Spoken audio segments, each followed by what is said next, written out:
Saya ingin menanyakan, yang dua-duanya saya harap menjawab. Yang pertama, apakah Tuhan yang diyakini oleh paham Anda akan memasukkan salah satu aliran dari dua ini jika aliran yang Anda anggap itu benar? Kemudian nanti di akhirat ternyata aliran si yang benar, apakah Sunninya akan dimasukkan ke dalam neraka atau Sunninya benar, apakah si yang akan dimasukkan ke dalam neraka? Dan yang kedua, ini pertanyaan paling penting. Sebagai sesama Muslim yang percaya bahwa dia ada Tuhan selain Allah dan Muhammad adalah Rasul Allah, apakah Anda ikhlas jika saudara Anda itu masuk ke dalam neraka yang sama-sama berpegang teguh pada asyhadu an la ilaha illallah wa asyhadu anna Muhammadar Rasulullah? Nama saya Indra dari Sdai As-Sunnah. Ini saya tunjukkan kepada saudara Chandiki Repantu. Pertama, saya kagumi semangat beliau. Cuma juga saya melihat semangat yang berlebihan justru menjatuhkan beliau pada hal-hal yang sangat naif sebenarnya. Pertama, dia mengatakan Syiah ini adalah mazhab yang sangat bukan mazhab kemudian sore. Jika berbicara ini, maka kita katakan Nasrani dan Yahudi lebih tua daripada Islam. Ya, bahkan agama pagan pun lebih dahulu berjaya daripada kita. Kemudian yang kedua, kita tadi juga berbicara tentang masalah masalah dasar akidah atau tentang masalah yang paling mendasar. Dikatakan di situ ada imamah dan wilayah. Kita tahu masalah yang mendasar ini dalam Islam jelas nas sarihnya dalam Al-Quran. Syahadat ada, qul huwallahu ahad. Kemudian ada fa'lam annahu la ilaha illallah. Intinya manakah dalam Al-Quran ini ayat yang terang-terangan secara sharih menyebutkan Imam Ali ini adalah imam pengganti Rasulullah? Padahal masalah babi saja. Terima kasih. Untuk pertanyaan pertama, kami ingin ditujukan dari siapa tadi lupa saya, tapi yang penting dari Hizbut Tahrir. Ditanyakan kepada tiga narasumber kita langsung saja kepada Prof. Terima kasih atas pertanyaannya, tapi kebanyakan di pertanyaan tidak ditujukan kepada saya, dan khusus masalah khilafah Ustaz Idrus nanti yang akan dijawab. Biar nanti jadi tidak ada pertanyaan supaya di forum ini bisa ada jelas. Saya tertarik tadi apa yang dikatakan bahwa syahadatnya sama, ya, di zaman Khalifah pertama Abu Bakar As-Siddiq itu pernah terjadi harbur riddah. Orang-orang yang murtad yang mengatakan zakat tidak wajib itu diperangi ketika diinsafkan di dalam. Mereka syahadat.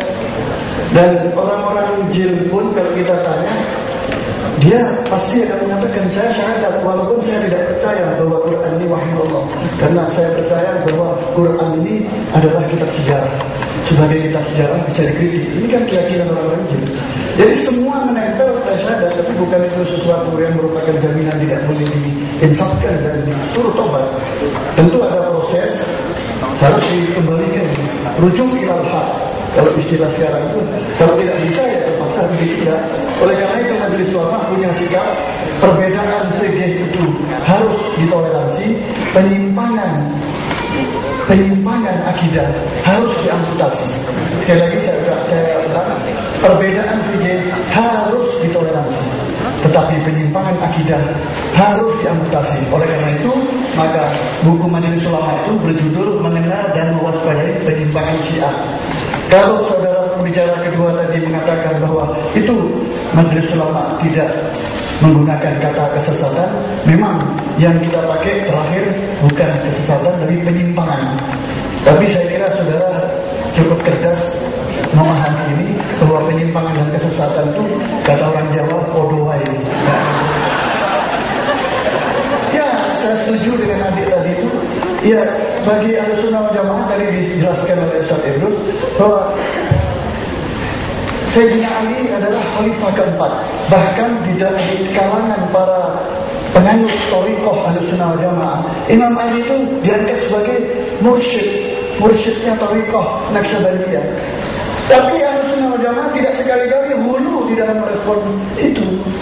Ketika muncul ketika tahkim gagal dengan Muawiyah, ini sekali lagi perlu saya jelaskan, biasanya si Aisyah itu muncul lewat pintu Muawiyah. Perlu saya tegaskan, suka nggak suka, Muawiyah itu adalah iparnya Nabi, karena adik Muawiyah, Ummu Habibah, dikawini oleh Nabi. Suka nggak suka, Muawiyah itu adalah mantan sekretarisnya Nabi. Suka nggak suka, Hasan bin Ali itu membela Muawiyah. Terlepas dari penilaian dan opini apapun, bahwa persoalan Ali dan Muawiyah adalah persoalan politik. Beranikah kita mengatakan kepada saudara kita yang tidak masuk P3 misalnya, itu kafir, murtad? Kalau dalam ranah politik itu biasa, ini namanya ranah politik. Ahlussunnah wal Jamaah tidak hulu dan mengikut fatwanya Ali ketika terjadi perpecahan pasca tahkim. Orang-orang sebagian tidak masuk dalam barisan Ali pecah menjadi Khawarij. Kemudian ada yang merespon menyesali munculnya Khawarij dengan munculnya Syiah embrio pertama ini. Kemudian apa kata Ali? Dengarkan kata-kata yang juga dikutip di dalam Nahjul Balaghah. Halaka fi Vietnam, muhibbun wa mubghidun nar. Celaka 12 orang yang merespon aku. Kalau bahasa Sumatera kan celaka 12. Jadi 2 yang merespon aku. Yang pertama, orang yang membenci aku keterlaluan, Khawarij, sampai membunuhnya. Dan yang kedua adalah orang yang mencintai aku berlebihan, gugur kepada Ali. Sehingga muncul gagasan-gagasan, pikiran-pikiran tidak masuk akal. Bahwa Ali itu penerus kenabian tadi sudah secara implisit tidak disebutkan, pengganti Rasul.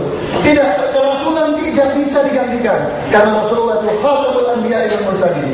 Tapi kalau penerus ajaran Nabi Muhammad, semuanya penerus, para sahabat, ahlul bait semuanya meneruskan. Jadi jangan menggunakan istilah menggantikan kerasulan, salah. Dan itu sama-sama ada maksum. Kalau maksum berarti dari mengambil dari ayat takhir, dari ayat takhir itu disucikan. Ini kalau dari segi kebahasaan, kalau saya mengatakan kepada Anda, izinkan saya ke toilet, saya mau bersuci, apakah saya maksum? Jadi istilah suci tidak identik dengan maksum itu sendiri. Ismah itu melekat pada nubuwah. Oleh karena itu kritik kita Ahlussunnah wal Jamaah dari dulu sampai sekarang tidak pernah berubah, bahwa ini pemahaman yang salah dan sengaja disorongkan. Karena itu disebut sebagai penyimpangan. Jadi kita tidak mengkafirkan, karena bagaimanapun Syiah itu lahir dari rahim umat Islam juga. Sisa waktu saya berikan pada Ustaz Idrus untuk menjawab khilafah.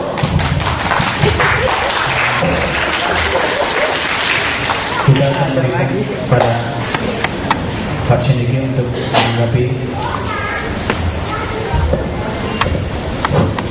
Baik, adalah semua pertanyaan kelihatan keempat-empatnya tertuju juga ke saya. Karena mungkin karena syiahnya, jadi tetap. Baik, tadi butuh sebuah negara dan sebagainya, kata tidak perlu ditanggapi, kata Ustaz moderator. Jadi saya hanya ingin katakan, kita tidak menginginkan perpecahan dalam bentuk apapun lagi konflik, tetapi polemik dalam dunia ilmiah, polemik dalam diskusi, polemik dalam saling menjelaskan secara argumentatif itu perlu dibudidayakan terus menerus, supaya setiap kita memiliki kemampuan analisis yang bagus terhadap hal tersebut. Saya rasa forum ini juga bagian dari hal tersebut. Jadi kalau nanti mau mendirikan negara, ya kira-kira Syiah diikutkan atau tidak, nggak tahu kalau HTI-nya yang buat negara. Tapi selagi Indonesia masih demokratis, maka seluruh aliran itu berhak hidup di Republik Indonesia. Itu ya jelas. Baik. Kemudian Imam Ali tadi lebih diagungkan dari sahabat Nabi dan Nabi sendiri. Kalau Imam Ali lebih diagungkan dari sahabat yang lain, benar menurut Syiah. Jadi mereka memang mendahulukan Ali bin Abi Thalib dari seluruh sahabat yang lain, itu benar. Itu keyakinan Syiah. Makanya dia dijadikan kepemimpinan, karena dianggap Imam Ali lebih afdal dari yang lain. Sebagaimana mungkin saja Sunni menganggap Abu Bakar lebih afdal dari seluruh sahabat. Seluruh sahabat Nabi yang lain, Abu Bakar As-Siddiq dianggap lebih afdal.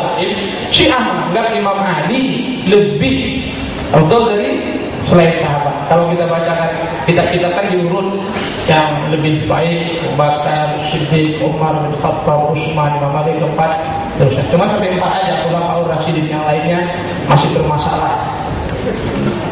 Yang dianggap Khulafaur Rasyidin itu 4 saja, padahal hadisnya 12 yang pemimpin setelah Nabi. Saya rasa nanti Ustaz Radhidrus Ramli pasti tahulah hadis 12 imam, ya kan? Pasti tahu beliau. Apalagi di sini ada Ustaz Ramli juga namanya sama, yang kita ketahui sebagai guru kita dalam bidang hadis. Oke, itu yang kalau dari Nabi tidak. Apakah dilagungkan lebih dari Nabi Muhammad Shallallahu Alaihi Wasallam? Siapa yang mengagungkan itu? Oke, dalam sini keluar. Itu yang tadi disebut hulu. Ada yang disebut salah. Apa katanya? Malaikat salah kasih wahyu. Itu ya sering dibuat tuduhan begitu, tapi tidak ada. Kalau ada yang begitu, saya katakan akhir seluruh ulama Syiah, imamnya Isna dan memfatwakan akhir untuk hal seperti itu. Najis, Anda saksi. Jadi kalau melebihkan dari Nabi Muhammad Shallallahu Alaihi Wasallam, nggak ada. Imam Ali itu menyatakan saya ini hanya hamba di antara hamba-hambanya Nabi, budak di antara budak-budaknya Nabi. Betapa kecilnya beliau di hadapan Rasul Shallallahu Alaihi Wasallam. Jadi saya counter itu nanti supaya jangan keliru. Kemudian sholat Jumat wajib, saya katakan tadi tidak ada. Maka saya minta dari siapa ulama Syiah yang memfatwakan sholat Jumat tidak wajib. Saya mau tahu, pakai ulama Ijazi. Tidak ada marja Ijazi. Kang Jalal bukan marjanya Ijazi, pemimpin Ijazi benar. Marja Ijazi Syekh Ali Khamenei, Ayatullah Sistani, Ayatullah Ja'far Subhani, Ayatullah Shirazi dan lainnya. Yang sekarang ada sekitar 10-an lebih, Kamal Haidari dan sebagainya. Semua menyatakan sholat Jumat dari dulu wajib hukumnya, hanya saja ikhtiari disebut, memilih karena syarat tidak cukup. Kalau kita belajar fikih semua tahu sholat Jumat ada syarat. Kalau syaratnya tidak mencukupi, apakah menjadi wajib sholat Jumat? Syiah punya syarat. Ini perdebatan fikih yang saya rasa tadi kalau disebut Profesor Harun toleransi dalam fikih. Jadi bukan bagian kesesatan Syiah itu, karena fikih. Di Iran sholat Jumat setiap minggu, satu kota satu tempat. Sekali sholat Jumat 3 juta orang itu. Tidak boleh sholat Jumat dekat-dekat. Karena dalam fikih Syiah tidak boleh ada radius 6 km ada 2 sholat Jumat. Jadi satu kota satu Tehran itu satu tempat. Makanya kalau orang kadang-kadang orang Indonesia heran turun dari pesawat tidak ada sholat Jumat di masjid di dekat. Semua sholatnya ke Universitas Tehran, pusatkan di situ. Waktu saya ke Iran juga begitu. Harus ada mobil jemputannya bawa ke sana untuk sholat Jumat. Satu kota satu, di Qum satu, di Isfahan satu, semua satu. Jadi seluruh masyarakat keluar untuk satu sholat Jumat. Diliburkan itu. Hari Jumat itu libur. Karena harus mendengarkan ceramah politik dari pemimpin tertinggi atau marja para ulama Iran. Jadi dia harus satu. Kalau di Jakarta di ICC ada Islamic Cultural Center buat sholat Jumat, dipimpin Syekh Murtada Musawi. Jadi saya bilang tidak wajib itu tidak bagian daripada pembenar. Cuma ikhtiar, pilihan tadi dikatakan seperti itu. Jadi hukumnya tetap posisi pada wajib. Kemudian yang berikutnya, apakah sunni dari Syiah masuk neraka dari dibilang teman kita? Kalau saya ditanya dan para ulama Syiah menjawab dengan jelas, Ahlus Sunnah masuk surga. Kalau Anda baca teologi keadilan, jangankan Ahlus Sunnah, yang non-muslim saja masih ada kemungkinan untuk memasuki surga Allah dengan syarat-syarat yang ada. Itu pembahasan teologi. Orang yang tidak tahu agama, tidak sampai sama dia agama, misalnya Islam tidak sampai di tempat dia meninggal dunia. Entah bisa di kutub mana, meninggal dan pernah sampai Islam. Kira-kira ini muslim atau tidak? Maka misalnya perdebatan fikih, perdebatan teologi di antara para yang lainnya. Jadi bagi saya Ahlus Sunnah itu jelas muslim dan masuk surga, nanti berbagi-bagi surganya dan ketemu nanti di surga orang Sunni sama orang Syiah. Nah, jadi nanti lanjut lagi debat di sana. Kira-kira siapa pemimpinnya? Ini nanti di surga. Kalau saya ketemu lagi sama Kiai itu saya kan, gimana? Oh ternyata ketemuan di sana. Itu, jadi saya rasa itu penting bagi kita semua. Jadi artinya saya ingin katakan tadi, jangan menjelaskan rumah saya ketika saya ada. Tadi Hatoik An-Nadirah karangan Yusuf Al-Bahrani dengan jelas menyatakan bahwa mukmin itu bukan langsung dikatakan kafir, bukan mukmin. Itu maka saya bilang ada istilah-istilah di Syiah yang perlu dikelirkan dulu. Jangan dipahami sendiri. Kan maka saya bilang tadi bukan hanya bahasa, harus ngerti istilahnya yang digunakan. Nanti saya pakai bunga, sama orang ekonomi beda dengan bunga dengan orang biologi. Nah itu penting. Nah, kalau bicara iman dan kafir ada 3 pembahasan. Apakah iman dan kafir bersifat diddain atau bersifat adamul malakah? Saya rasa beliau juga tahu. Ada yang bersifat dengan tafat. Dalam Syiah tidak diddain bahwa orang yang disebut tadi mukmin hanya ini kemudian semuanya kafir, tidak begitu. Dia tahu sifatnya. Siapa yang jelas mengikrarkan dirinya menolak ketuhanan, siapa yang dengan jelas mengikrarkan dirinya menolak kenabian dan yaumil akhir 3, maka dia dikatakan mutlak keluar dari Islam. Tapi yang menolak imamah tidak, dia disebut sebagai Sunni atau bukan Syiah atau apa saja mungkin mazhabnya. Tidak bisa dikatakan keluar dari Islam. Jadi maka saya jelaskan di dalam usuluddin Syiah ada 5, bukan rukun iman, usuluddin. Dan bisa disama rukun iman. Nanti saya bilang apakah di usuluddin itu nggak ada Al-Quran atau kitab-kitab. Lantas apa orang Syiah yang percaya Quran nggak percaya kitab-kitab? Saya katakan kafir nggak percaya itu. Di dalam bab kenabian dibahas Al-Quran itu bagaimana. Karena tidak boleh mempercayai Quran sebelum mempercayai kenabian. Karena yang membawa Quran itu Nabi, maka dia termasuk furu di dalam kenabian. Jadi pembahasannya di dalam sama takdir dibahas di keadilan. Jadi mukmin, makanya saya katakan siapa? Coba sebutkan Ahlus Sunnah langsung disebut bahwa dia kafir dalam kitab. Tidak ada orang. Jadi begini, mukmin dalam Syiah disebut khusus orang Syiah itu mukmin khusus yang mempercayai imamah, mukmin Syiah. Mukmin non Syiah orang yang tidak percaya imamah. Ya, terima kasih Pak. Nah itu yang saya kasih poin penting yang harus dijelaskan. Satu lagi, ya kasih kesempatan satu lagi. Kemudian tadi imamah dan wilayah, iya itu saya sebut imamah itu usulul madhab, dasar madhab Syiah sama seperti keadilan. Dan usuluddin dia masuk ke wilayah usul madhab. Yang menolaknya keluar dari Syiah.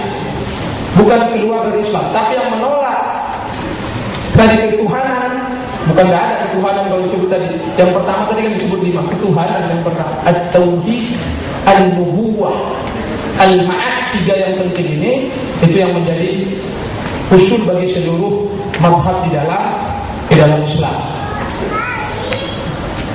Kemudian yang menolak ini ada 2. Yang menolak itu bisa jadi karena kebencian kepada Ahlul Bait, benci. Itu disebut Nasyibi. Jadi Nasyibi itu membenci Ahlul Bait sudah sepenuhnya. Itu Nasyibi. Ini yang disebut keluar dari batas itu. Bukan Ahlus Sunnah. Saya mau tanya, apakah Ahlus Sunnah membenci Ahlul Bait? Ada Ahlus Sunnah membenci Ahlul Bait? Tidak ada. Makanya redaksinya digunakan nawasib atau nasyibi oleh ulama Syiah yang membenci. Bukan soal kalau dikatakan tadi yang tidak meyakini imamah. Bisa.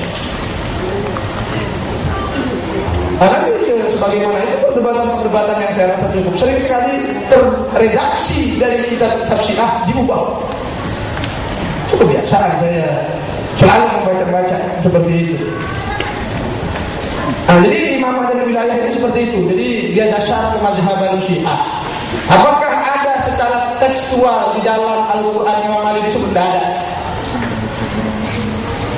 Tidak ada jawabnya. Lalu pantas dipahami dari mana? Dari riwayat Nabi Muhammad Shallallahu Alaihi Wasallam tentang kepemimpinan Imam Ali dan beberapa penafsiran tentang ayat Al-Quran tersebut seperti hadis Jibril dan lain-lainnya. Yang saya rasa kita semua tahu tentang persoalan tersebut. Jadi ini saya rasa bagian dari jawaban saya untuk jawab pertanyaan-pertanyaan yang ada tadi. Oke. Terima kasih. Untuk selanjutnya kita berikan kepada Gus Ramli 15 menit tambah 5 menit berarti 20 menit untuk semua pertanyaan. Karena punya profesor tadi sudah ada waktunya diberikan kepada beliau. Terima kasih karena sebagian waktunya diserahkan pada saya. Yang pertama saya menanggapi tentang Khulafaur Rasyidin terkait dengan pertanyaan pertama tentang khilafah. Apakah mungkin sekarang memperjuangkan khilafah? Jawabannya saya tidak mungkin. Khilafah itu hanya bagian nostalgia, tidak bisa menjadi agenda. Mengapa? Yang pertama, khilafah itu dibatasi 30 tahun. Memang ada keterangan ya, kita itu wajib fa'alaikum bisunnati wa sunnatil khulafa'ir rasyidin. Ikutlah sunnahku dan sunnah para khulafa ar-rasyidin. Nah, khulafa ar-rasyidin ini siapa? Ini kata para ulama ditafsirkan oleh hadis lain. Hadisnya Safinah Maula Rasulullah SAW. Beliau pernah bersabda, khilafatun nubuwwati ba'di 30 sanah. Khilafah kenabian sesudahku berlangsung selama 30 tahun. Thumma yakunu ba'da dzalikal mulk. Kemudian setelah 30 tahun itu umat Islam akan dipimpin oleh para raja. Karenanya kalau memperjuangkan khilafah Rasyidah sangat tidak mungkin karena 30 tahun. Nah, ternyata waktu 30 tahun itu memang masa-masa kepemimpinan Khalifah Abu Bakar, Umar, Utsman, Ali dan Sayyidina Hasan radhiyallahu anhu. Pas 30 tahun. Setelah itu masanya Muawiyah bin Abi Sufyan. Kembali kepada imamah. Jadi di dalam Syiah, ajaran pokok Syiah itu imamah. Yang tidak percaya kepada imamah kafir karena rukun iman. Imamah itu bagian dari rukun iman. Kalau rukunnya ada berarti kan tidak iman. Syiah. Jadi yang tidak percaya kepada keimaman Syiah, para imam Syiah itu kafir. Nah, ini yang tidak akan mampu dijawab oleh Syiah. Kalau memang para imam itu wajib menjadi imam, mengapa Sayyidina Hasan bin Ali mengundurkan diri sebagai imam? Padahal beliau punya pasukan tentara yang begitu kuat, lalu menyerahkan kekuasaannya kepada Sayyidina Muawiyah bin Abi Sufyan. Kemudian antara Sayyidina Hasan dengan Sayyidina Husain ini terjadi perbedaan pendapat. Katanya imamah itu hukumnya wajib dan imam itu pasti maksum, keputusannya pasti benar. Sayyidina Hasan posisinya kuat, menyerah, berhenti menjadi imam. Sementara Sayyidina Husain posisinya lemah, melakukan perlawanan untuk memberantas kemungkaran yang dilakukan oleh Yazid bin Muawiyah dan gagal, tidak berhasil. Nah, dari dua imam yang berbeda sikap ini, pendapat yang mana dari keduanya yang benar? Apakah keduanya sama-sama maksum, sama-sama hak? Tidak mungkin. Kalau itu dikatakan maksum hak secara akidah, saya rasa tidak mungkin. Karenanya ini juga menjadi PR bagi Syiah. Kemudian masalah nasibi, bahwa orang di luar Syiah itu kafir. Orang di luar Syiah itu menurut Syiah adalah nasibi. Dan nasibi, saya ini mulai tadi membaca kitab Syiah dengan teks bahasa Arabnya karena sudah scan. Cuma saya, beliau dari pihak Syiah dan membaca sama sekali teks Arabnya. Malah mengatakan kami katanya melakukan pelintiran. Mengapa tidak membaca bahasa Arab sama sekali mulai tadi? Ini kami sayangkan. Karena kita forum ilmiah, kalau tidak percaya, saya bisa ini laptop saya dihubungkan dengan PowerPoint. Ini kitab Syiah Al-Anwar An-Nu'maniyah, juz 2 halaman 210-211. Ada keterangan anna alamatan nawasib taqdimu aliyin alaihi. Tanda-tanda orang nasibi, orang yang mengatakan selain Sayyidina Ali lebih afdal daripada Sayyidina Ali, itu nawasib. Dan nawasib di dalam kitab ini diterangkan wafil akhbar annahu najisun. Orang nawasib itu najis, ya. Yang pertama najis, ini kitab asli. wa annahu syarrun minal yahudi wan nasrani wal majusi. Dan Nawasib itu lebih jelek, lebih buruk daripada Yahudi, Nasrani, Majusi. Wa annahu kafirun najisun. Dan dia adalah kafir najis bi ijma'i ulama imaniyah, dengan ijma' para ulama imaniyah. Kemudian diterangkan tanda-tanda Nawasib menganggap selain Ali lebih afdal daripada Sayyidina Ali. Ini artinya apa kalau sudah begini? Najis, kafir, lebih jahat, lebih jelek daripada Yahudi, Nasrani, Majusi. Apa-apaan ini? Apa-apaan? Masa masih perlu dikatakan kafir, tidak kafir? Saya rasa tidak. Ini bahasa Arab teks. Saya scan dari kitab aslinya. Saya dulu biasanya kalau mau berdebat dengan Syiah, bawa kitab Syiah sebanyak-banyaknya. Kemarin tidak sempat, tapi sudah saya scan.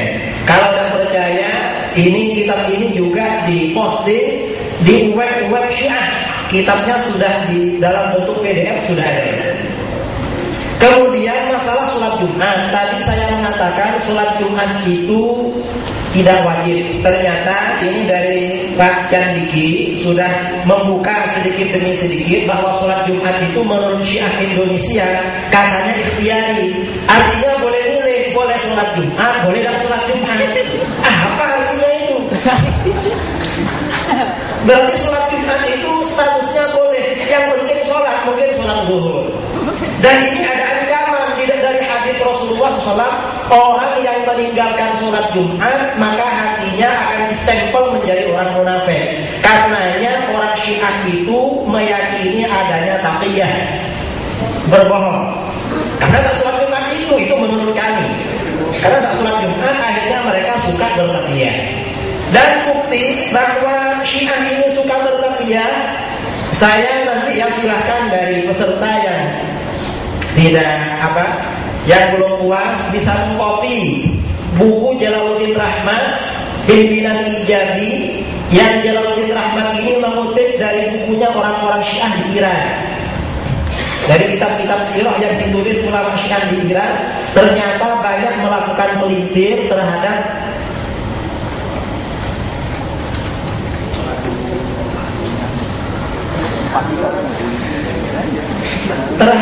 kitab-kitab Ahlus Sunnah wal Jamaah, termasuk tadi tentang masalah Ahlul Bait. Mungkin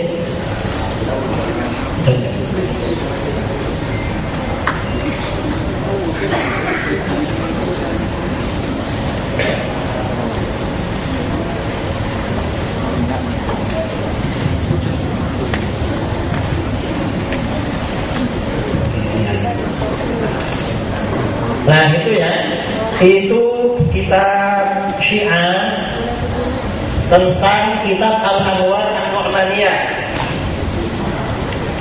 Jadi ada keterangan fi bayani makna nasib, menjelaskan makna nasib alladzi warada bil akhbar, yang ada di dalam hadis-hadis Syiah, annahu najisun, bahwa nasib itu najis, wa annahu syarrun minal yahudi wan nasrani wal majusi, dan lebih buruk daripada Yahudi, Nasrani, Majusi, wa annahu kafirun najisun bi ijma'i ulama imaniyah.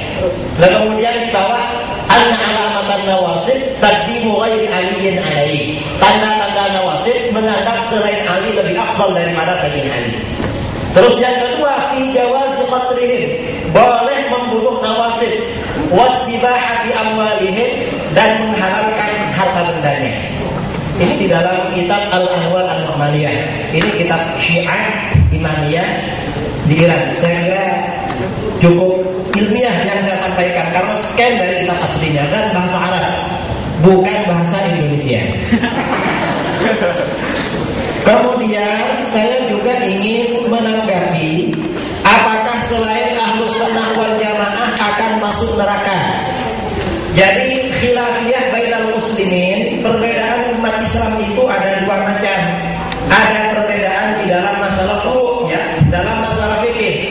Perbedaan di dalam masalah fikih, kata para ulama, masuk dalam konteks ikhtilaful ulama rahmah. Perbedaan ulama adalah rahmat. Artinya bagaimana? Jadi qauli shawab yahtamilul khata' wa qawlu ini khata'un yahtamilus shawab. Pendapat saya benar tapi mungkin salah, pendapat selain saya salah tetapi mungkin benar. Itu kalau di dalam masalah fikih. Tetapi kalau di dalam masalah akidah, yang benar itu masuk surga, yang sesat masuk neraka. Yang benar itu adalah hidayah, petunjuk dari Allah. Yang sesat adalah bid'ah dan dhalalah, bukan petunjuk. Yang benar adalah hak, yang salah adalah batil. Mengapa seperti ini? Karena di dalam akidah dalilnya harus menggunakan dalil qat'i. Jadi dalilnya dalil qat'i, dalil yang tidak mungkin diragukan kebenarannya.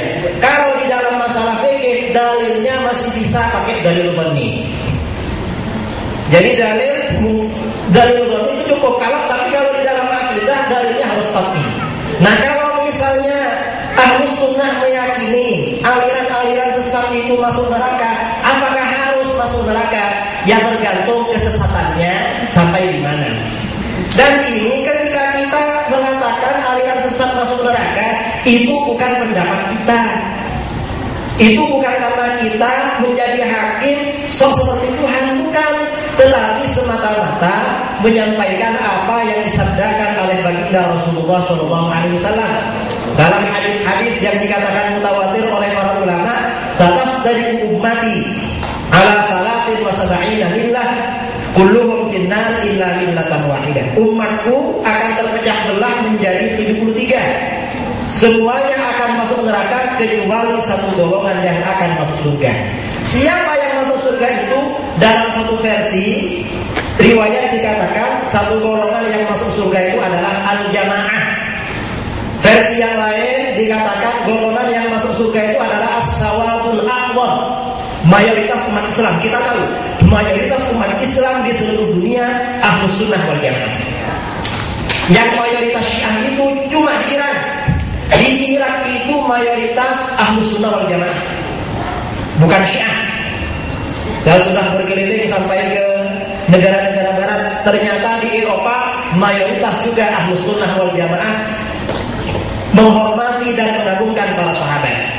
Jadi ketika kita mengatakan aliran sesat itu masuk neraka, ya karena memang hadisnya berbunyi seperti itu. Dan ini bahwa suatu aliran itu sesat atau tidak bisa dibuktikan secara ilmiah. Ada perbedaan akidah Ahlus Sunnah wal Jamaah dengan akidah di luarnya. Kalau akidah Ahlus Sunnah wal Jamaah itu dapat dibuktikan secara ilmiah. Apa standar ilmiah? Kata para ulama, standar ilmiah seluruh ulama semuanya sepakat. Standar ilmiah itu hanya dua. In kunta naqilan fasihhan wa in kunta mudda'iyan fadalil. Kalau kamu mengutip suatu informasi maka harus valid, harus sahih. Kalau kita mengutip di dalam kitab ini A, ternyata setelah dicek ternyata A, berarti ilmiah. Tapi kalau dia mengatakan di dalam kitab ini B, setelah dicek kok ternyata C, seperti yang dilakukan oleh Jalaluddin Rahmat dalam banyak tulisannya, berarti tidak ilmiah, alias sampah. Ini yang pertama. Standar yang kedua, standar ilmiah yang kedua, wa in kunta mudda'iyan fadalil. Kalau kamu menyampaikan suatu tesis, suatu pendapat, maka harus ada dalilnya. Kita ini Ahlus Sunnah wal Jamaah mempunyai sekian banyak akidah, semuanya ada dalilnya. Baik dalil Al-Quran maupun dalil hadis. Karenanya Syiah ketika tadi misalnya Ustaz Pak Yandiki ditanya tentang imamah, di dalam Syiah ajaran paling penting itu adalah imamah. Karena yang membedakan Syiah dengan di luar Syiah adalah imamah. Kalau memang imamah itu sangat penting, mengapa di dalam Al-Quran tidak ada? Memang tidak ada di dalam Al-Quran. Karena Syiah ini banyak terpojok ketika didebat tentang imamah. Jawaban ulama-ulama mereka sering mengatakan ada sih di dalam Al-Quran. Mana kok tidak ada? Sudah dibuang oleh para sahabat. Akhirnya muncul keyakinan di dalam Syiah Al-Quran itu adalah muharraf. Karenanya ada ulama Syiah dari Iran, Syekh Muhammad An-Nuri Al-Tabarsi, mengarang kitab berjudul Faslul Khitab fi Itsbat Tahrif Kitab Rabbil Arbab, bahwa Al-Quran itu telah mengalami distorsi. Kalau ada orang Syiah sampai meyakini Al-Quran yang ada ini palsu, jelas dia bukan muslim, adalah kafir, cuma mengaku muslim.